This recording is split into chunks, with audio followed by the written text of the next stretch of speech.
Did a paramedic's emotional breakdown at a family dinner ruin his sister-in-law's birthday, or was he unfairly pushed to the edge? I'm a 43-year-old male advanced paramedic in critical care.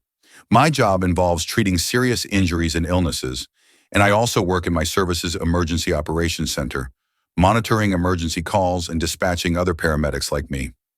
It's a high-stress gig, and my shifts often run long, so I usually only commit to social events on my days off. Recently, my sister-in-law, who's 40, booked a fancy restaurant for her birthday dinner.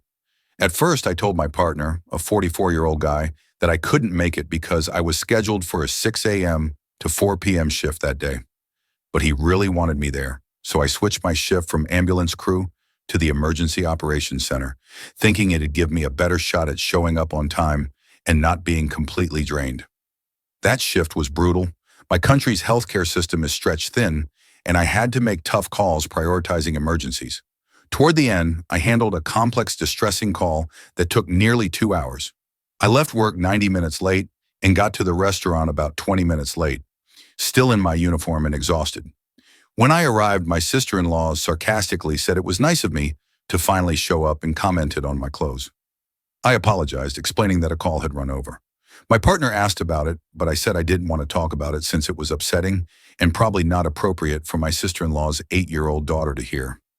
My brother-in-law, who's 38, said it was just a call, and since I wasn't physically there, I shouldn't use it as an excuse to disrespect his wife. He pushed me to share what happened. I explained it wasn't an excuse. I can't just hang up on emergency calls. And my sister-in-law chimed in, saying I shouldn't have taken the call knowing I had to leave. I pointed out I was the only advanced paramedic on duty, so what was I supposed to do? Let a junior dispatcher handle it? She snapped that not everything's about me or how important my job is, especially not on her birthday. I was so overwhelmed that I started crying. I'll admit it might have been an overreaction.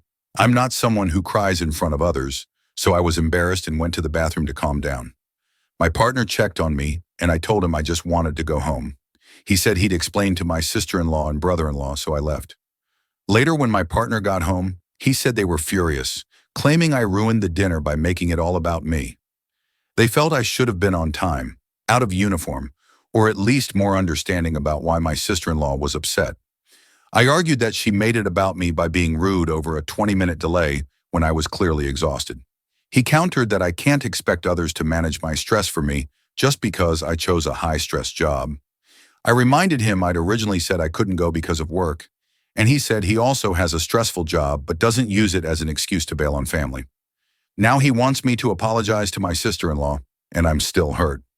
I feel awful for ruining the meal, and I'm worried I overreacted and made everyone cater to my emotions. So that's the story. What do you think, viewers?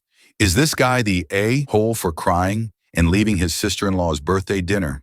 Drop your thoughts in the comments and let's discuss.